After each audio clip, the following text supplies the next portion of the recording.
Good afternoon to all of you. Language of chemistry की हमारी ये थर्ड क्लास है। इसके पहले हम ऑलरेडी दो क्लासेस में काफ़ी कुछ सारी चीज़ें जो केमिस्ट्री की टर्मिनोलॉजी उससे रिलेटेड सीख चुके थे। इवन हम ये भी जान चुके हैं कि वैलेंसी हम कैसे देखते हैं, वैलेंसी कहाँ से निकल करके आती है, आयनिक स्पीसीज में वैलेंसीज किस तरीके से देखी जाती है और किस तरीके से उनके फॉर्मूले तैयार होते हैं। ठीक है, तो इतनी बात हम अभी तक जो है वो कर चुके हैं। ठीक है, अब हम आगे चलते हैं और आगे चलने में हम देखेंगे आज हमें जो पढ़ना है केमिकल इक्वेशन हम किसे कहते हैं। एक इसके आगे आपको एक यूनिट मिलेगी जिसे हम कहते हैं केमिकल रिएक्शन। ठीक है, तो केमिकल रिएक्शन में आप केमिकल रिएक्शन के बारे में पढ़ेंगे। यहाँ पर आप केमिकल इक्वेशन क्या है इसके बारे में पढ़ेंगे और केमिकल इक्वेशंस के क्या बेनिफिट्स हैं, कैसे हम केमिकल इक्वेशन को बैलेंस करते हैं, ये सारी चीजें हम यहाँ पर देखने वाले हैं। ठीक है, तो सबसे पहले आइए चलते हैं और हम केमिकल इक्वेशन की डेफिनेशन पे बात करते हैं। तो देखिए, जैसे आप जानते हैं कि किसी भी केमिकल चेंज को हम क्या कहते हैं, केमिकल रिएक्शन कहते हैं। और केमिकल रिएक्शन को एक्सप्रेस करने के अलग अलग तरीके हैं। केमिकल रिएक्शन को एक्सप्रेस करने के क्या है, अलग अलग तरीके हैं। जैसे कि हम केमिकल रिएक्शन को सीधा सीधा, जैसे मान लीजिए हमने क्या लिया, हमने एक कार्बन लिया, ठीक है, और कार्बन को हमने क्या कर दिया, बर्न कर दिया। बर्न करने से वो काय में बदल गया, कार्बन डाइऑक्साइड में चेंज हो गया। ठीक है, तो पहला तरीका ये है कि हम उसको क्या करें, हम उसको इस तरीके से वर्ड्स में लिख दें। दूसरा तरीका क्या हो सकता है, दूसरा तरीका हम उसको एक प्रोसेस के वे में लिख सकते हैं कि we took a carbon and we burn it and it convert into carbon dioxide. ये दूसरा तरीका हो गया। अच्छा, तीसरा, लेकिन इन दोनों तरीकों में प्रॉब्लम क्या है, जो दूसरा वाला तरीका है वो तो बहुत लंबा है, लेंदी है। ठीक है, जो पहला जो ये तरीका मैंने इस्तेमाल किया है, इसमें भी क्या है कि मेरी इंफॉर्मेशन अभी मुझे उतनी प्राप्त नहीं हो रही है जितनी कि यदि मैं दूसरे तरीके से लिखूंगा, जो मैं आपको बताने वाला हूं उस तरीके से लिखूंगा तो मेरी इंफॉर्मेशन और बढ़ जाएगी। ठीक है, तो चलिए अब हम बात करते हैं केमिकल इक्वेशन पे। ठीक है, chemical equation is a way of representing a chemical change. Chemical equation is a way of representing a chemical change with the use of sign, symbol and formula. With the use of sign, symbols and formula to make it more informative, easy and understandable. To make it more informative, easy and understandable. होता क्या है कि इसी reaction को मैं ऐसे भी लिख सकता हूं, carbon plus O2 is equal to CO2। ठीक है, अब होता क्या है, जो ऊपर वाला तरीका जो हमने जिस तरीके से रिएक्शन लिखी है, इसमें हमको पता है कार्बन है और कार्बन डाइऑक्साइड है। ठीक है, यहां पर भी यदि हम देखें तो साइन और सिंबल का यूज करके भी हम वही चीज लिख रहे हैं। अच्छा, यहां पर हमको एक एक्स्ट्रा इंफॉर्मेशन मिल रही है। इंफॉर्मेशन क्या मिल रही है कि बर्न का मतलब क्या होता है, ऑक्सीजन के साथ रिएक्शन होती है। अच्छा, तीसरी चीज यहां हमें इंफॉर्मेशन मिल रही है कि कार्बन का क्या फॉर्मूला होता है।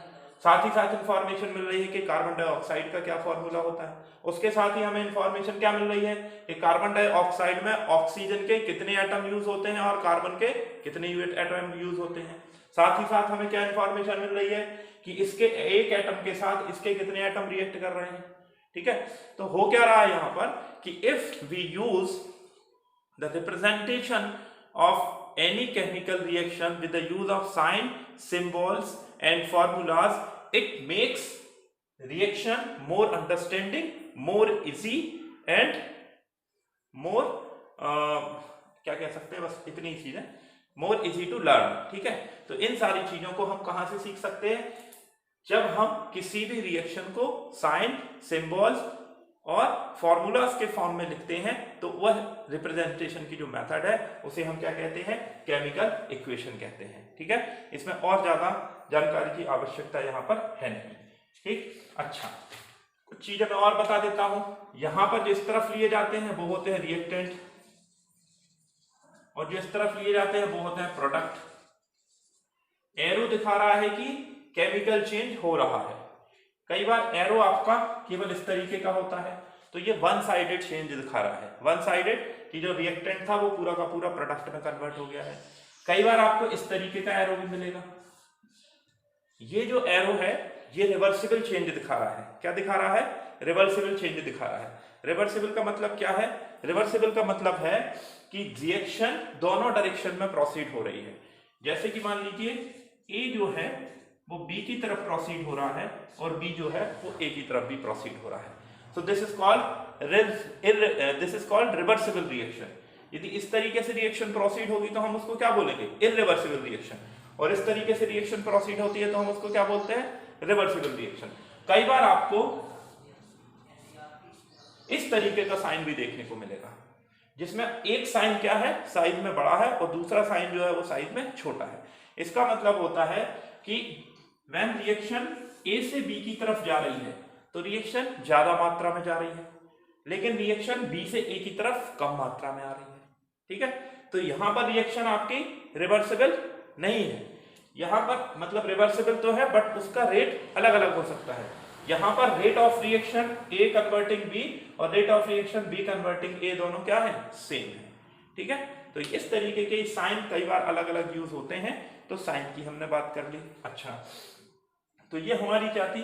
केमिकल इक्वेशन को, केमिकल रिएक्शन को रिप्रेजेंट करने का जो तरीका है use with sign and symbol is called chemical reaction.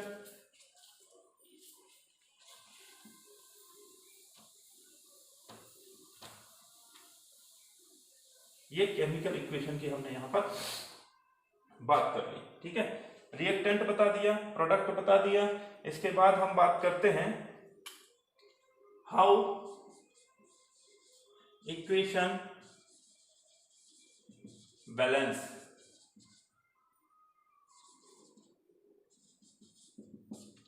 क्या होता है? केमिकल इक्वेशन को बैलेंस करना या केमिकल इक्वेशन का बैलेंस होना भी बहुत जरूरी है। ठीक है, इसको समझने से पहले हम एक रूल पढ़ते हैं जिसे हम कहते हैं law of conservation of mass.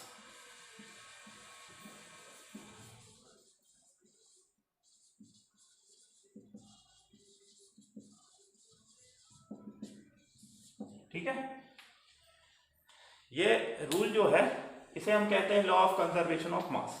Law of conservation of मास का मतलब है मास can neither be created not destroy in chemical change. Mass can neither be created not destroy in a chemical change.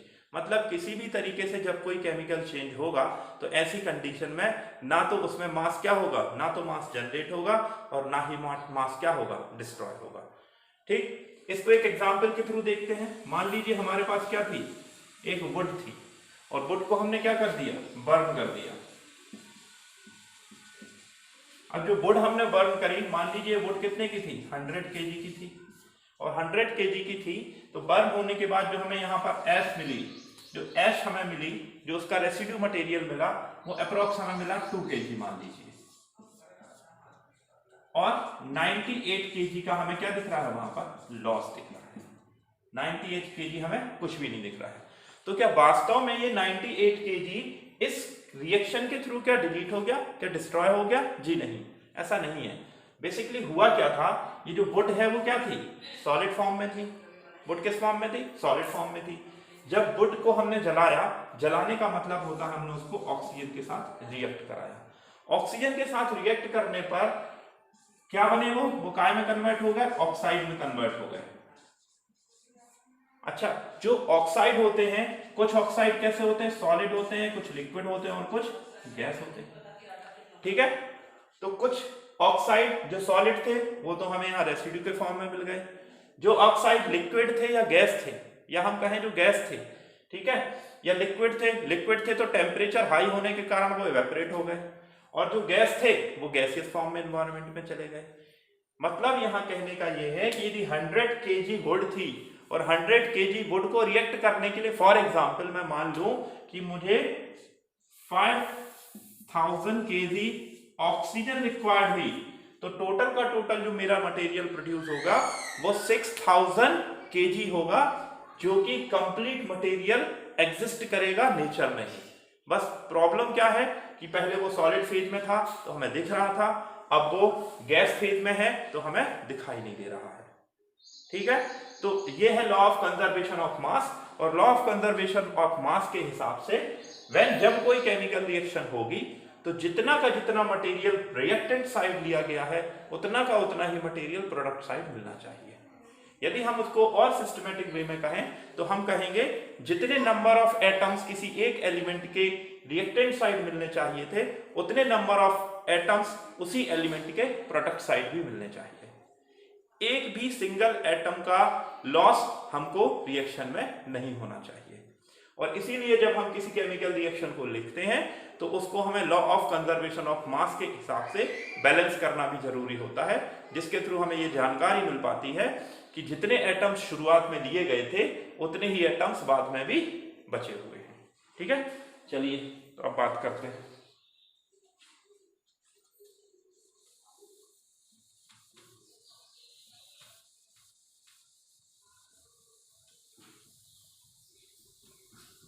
मान लीजिए मेरे पास आयरन था और आयरन की मैंने रिएक्शन कराई है कई के थ्रू वाटर के साथ, और वाटर के साथ रिएक्शन कराने से मुझे आयरन जो मिला वो क्या मिला, Fe3O4 मिला।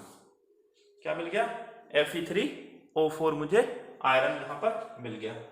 अब मुझे इस तरफ आप यदि देखें तो यहां पर आयरन कितने दिख रहे हैं, 3 दिख रहे हैं, और ऑक्सीजन कितने दिख रहे हैं, 4 दिख रहे हैं। इस रिएक्शन को पूरा बैलेंस कर दें तो ये, और हाइड्रोजन कितने दिख रहे हैं, 2 दिख रहे हैं। यहां पर हम बात करें तो हाइड्रोजन हमारे पास कितने हैं, 2 है, ऑक्सीजन हमारे पास 1 है, और आयरन भी हमारे पास क्या है, 1 है। तो इसको हम कहते हैं अनबैलेंस्ड रिएक्शन। क्या कहते हैं, अनबैलेंस्ड रिएक्शन, या फिर इसी को हम कह सकते हैं स्केलेटन रिएक्शन। स्केलेटन रिएक्शन का मतलब है कि इसमें एटम्स अभी क्या है, बैलेंस्ड नहीं है। तो इस रिएक्शन को हम अनबैलेंस्ड रिएक्शन या स्केलेटन रिएक्शन कहते हैं। ठीक है, रिएक्शन को बैलेंस करने का जो तरीका है वो होता है, वो 2 मेथड जनरली तौर पे बुक्स में दी जाती हैं, बट जो दूसरी मेथड है उसको हम बोलते हैं partial equation method. Partial equation method generally तौर पे बहुत लॉजिकल नहीं है, यदि आपको चीजें मालूम नहीं है तो आप उसको बैलेंस नहीं कर सकते हो। तो हम पहली मेथड ही समझेंगे और पहली मेथड से ही सारी चीजों को बैलेंस करने की कोशिश करेंगे। इसके अलावा एडवांस लेवल पे जब आप बात करते हो तो ऑक्सीडेशन नंबर मेथड और आयन इलेक्ट्रॉन मेथड के नाम से भी कुछ मेथड्स दी जाती हैं। ठीक है, चलिए तो हम मेथड की बात करेंगे जिस मेथड से हमें इस रिएक्शन को बैलेंस करना है, और उस मेथड का नाम है हिट एंड ट्राई मेथड। क्या नाम है, हिट एंड ट्राई मेथड।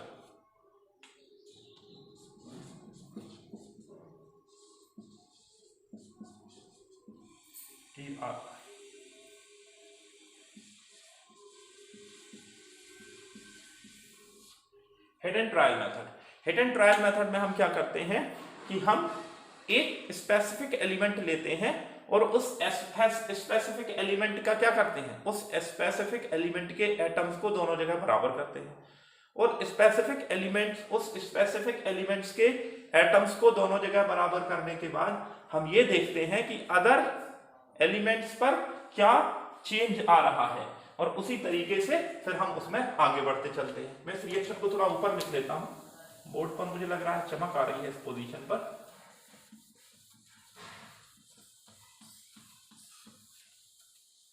ठीक है, तो हमने यहां पर लिख ली Fe plus H2O is equal to Fe3O4 plus H2।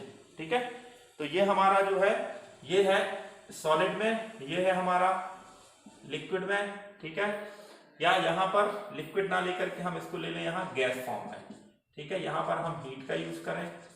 ठीक है, और यहां पर हम इसको ले लें सॉलिड में, और ये ले लें हमारा गैस फॉर्म में। ठीक है, ये साइन एंड सिंबल्स के क्या यूज हैं ये भी हम आगे भी पढ़ेंगे। चलिए, हमको यहाँ पर बैलेंस करना है। सबसे पहले हम यहाँ पर लिख लेते हैं Fe कितने हैं, H कितने हैं, O कितने हैं।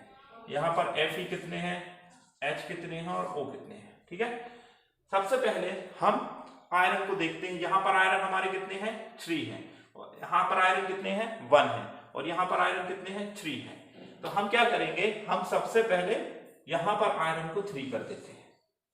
ठीक है, तो यहाँ पर भी हमारे आयरन कितने हो गए, 3 हो गए, और यहाँ पर भी हमारे आयरन कितने हो गए, 3 हो गए।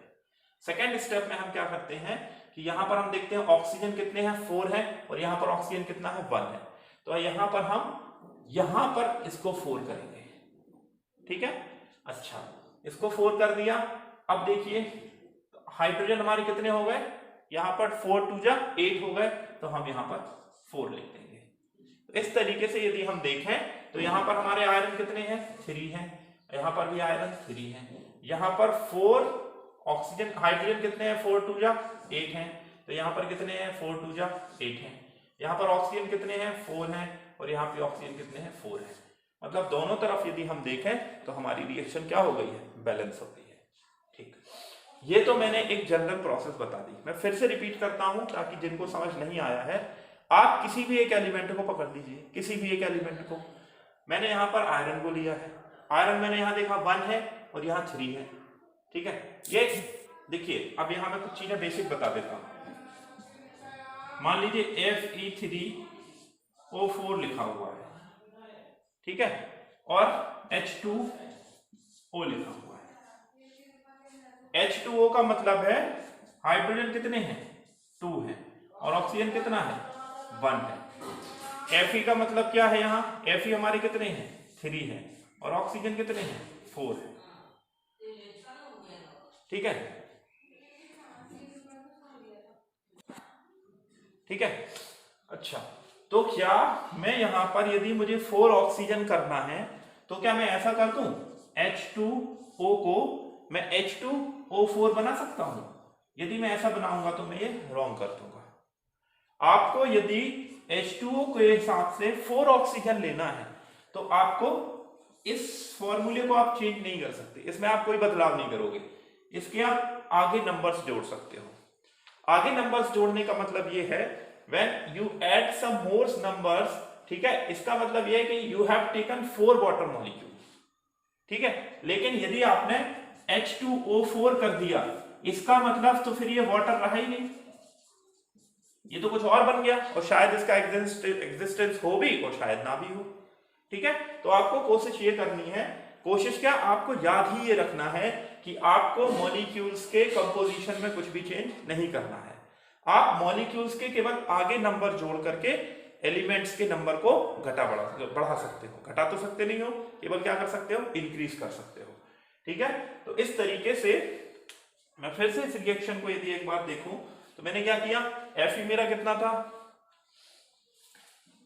चलिए अब हम कोई दूसरी रिएक्शन ले लेते हैं ताकि उससे आपको याद आ जाए।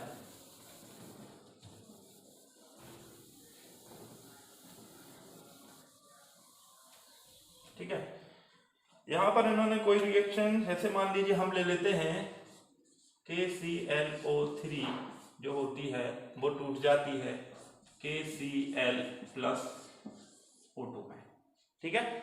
चलिए तो बात करते हैं, K यहां पर 1 है, K यहां पर भी 1 है, Cl यहां पर 1 है, Cl यहां पर भी 1 है, बट यहां ऑक्सीजन कितना है, 3 है, और यहां ऑक्सीजन कितना है, 2 है, ठीक है। ऐसी कंडीशन में हम सबसे पहला काम क्या करें, इसको 2 कर दें।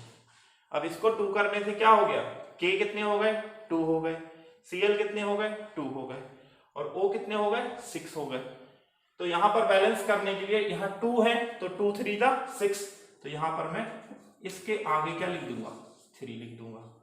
अच्छा, यहां पर KCl कितने हो गए, 2 हो गए, तो ये रिएक्शन इस तरीके से बैलेंस हो गई, ठीक है, क्लियर है। तो इस तरीके से आपको रिएक्शन को बैलेंस करना सीखना है। एक और रिएक्शन यहां पर है Cu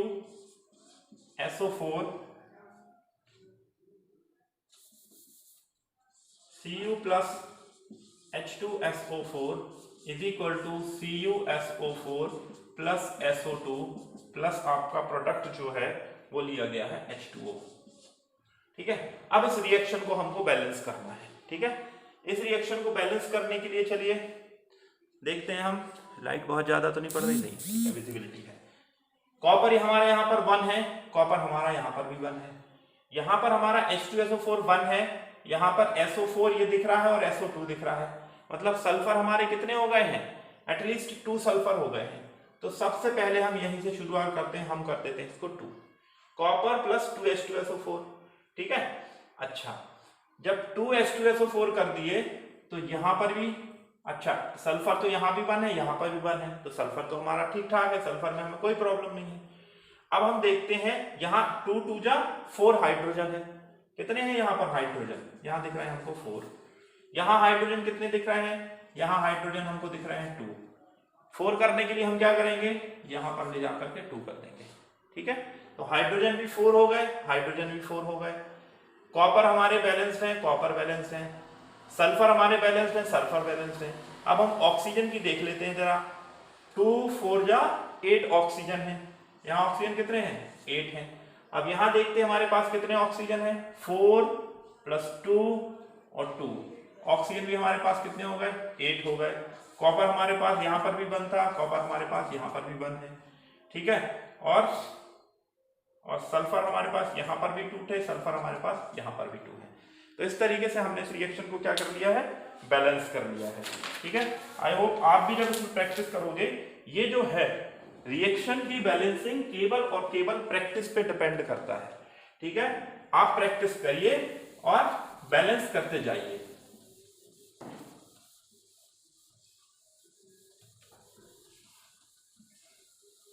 चलिए हम अगली रिएक्शन की बात करते हैं। जैसे मान लीजिए हमारे पास यहां पर रिएक्शन है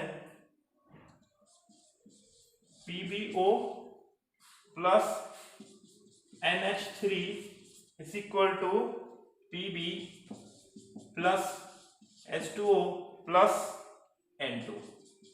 ठीक है, ये रिएक्शन हमारे पास है। चलिए देखते हैं। Pb यहां पर 1 है, Pb यहां पर 1 है। हाइड्रोजन यहाँ पर कितना है? 3 है। यहाँ पर हाइड्रोजन 2 है। देखिए एक चीज तो हमेशा ध्यान रखिए, ऑड और इवन यदि मिल गए हैं कहीं, तो एक ऐसा कॉमन नंबर सोचिए जहां पर दोनों मल्टीप्लाई करते हो। तो यहाँ 3 है, यहाँ 2 है, तो 2 3 जा 6, कम से कम 6 का तो नंबर लाना चाहिए। तो यहाँ हमने कर दिया 2। अच्छा, जैसे 2 किया तो नाइट्रोजन कितने हो गए? 2। तो नाइट्रोजन 2 बैलेंस है हमारे। 2 3 जा 6, तो हम इसको क्या कर दें? 3 कर दें। तो मैं ठीक सिस्टमेटिक लिख दूं, +3 कर दिए। ठीक है, अब जैसे ही मैंने यहाँ पर 3 किए तो ऑक्सीजन मेरे कितने हो गए? 3 ऑक्सीजन हो गए। अब 3 ऑक्सीजन को बैलेंस करने के लिए मैं क्या करूंगा? यहाँ पर 3 ऐड करूंगा, और जैसे ही मैं 3 ऐड करूंगा तो मेरे Pb यहाँ पर भी क्या हो जाएंगे? 3 हो जाएंगे। तो इस तरीके से ये रिएक्शन बैलेंस हो गई। ठीक है, मैं फिर से इसको बताता हूं। Pb + PbO + NH3 = Pb + H2O + N2। ये मेरी रिएक्शन है। अब मैं दूसरा एलिमेंट पकड़ लेता हूं, मैं नाइट्रोजन से चलता हूं। यहां पर नाइट्रोजन कितने हैं? 2 हैं। यहां पर नाइट्रोजन कितना है? 1 है। मैं यहां पर नाइट्रोजन 2 कर देता हूं। जैसे ही मैंने नाइट्रोजन 2 किया, हाइड्रोजन कितने हो गए? 6 हो गए। यहां पर हाइड्रोजन को बैलेंस करने के लिए मैं कर देता हूं यहां 3 कर देता हूं। अब हाइड्रोजन यहाँ 3 2 जा 6 हुए, तो ऑक्सीजन कितने हो गए? 3 हो गए। यहाँ ऑक्सीजन कितना है? 1 है। उसको करने के लिए मैं यहाँ 3 कर देता हूँ। जैसे ही मैं यहाँ 3 करूंगा तो Pb मेरा कितना हो जाएगा? 3 हो जाएगा। इस तरीके से हम रिएक्शंस को बैलेंस कर सकते हैं। ठीक है, चलिए मैं कुछ रिएक्शंस आपके लिए लिख देता हूं, आप इनको बैलेंसिंग करने के लिए ट्राई कर लीजिएगा। और कुछ रिएक्शन की लिंक मैं इस वीडियो के नीचे डाल दूंगा, उन रिएक्शंस को भी आप चाहें तो बैलेंस कर सकते हैं। ठीक है, कुछ मैं यहां पर लिख देता हूं।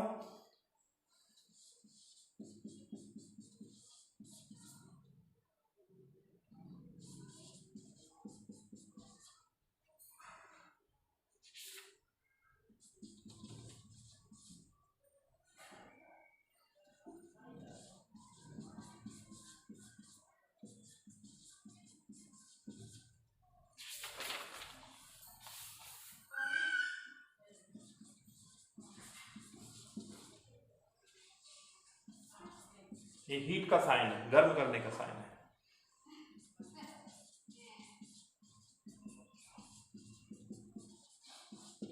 ठीक है, ये रिएक्शन है। एक और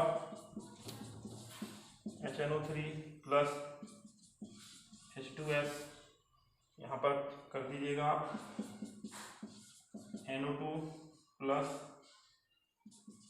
H2O + सल्फर। तो ये रिएक्शंस आप एक काम करिएगा, इन रिएक्शंस को आप दी गई मेथड से ट्राई करिएगा और बैलेंस करिएगा। ठीक है, जितनी आप एक चीज ध्यान रखिएगा, जितनी आप रिएक्शंस को बार बार मेहनत करके बैलेंस करेंगे, रिएक्शन की बैलेंसिंग आपको उतनी आसानी से बनेगी। यदि आप इस पे मेहनत नहीं करेंगे तो लॉजिक से केवल इतना तो समझ में आ जाएगा कि दोनों तरफ एटम बराबर हैं, लेकिन वो एटम कैसे बराबर करने हैं, किस तरीके से चेंजेस होंगे, इसमें दिक्कत होगी आपको।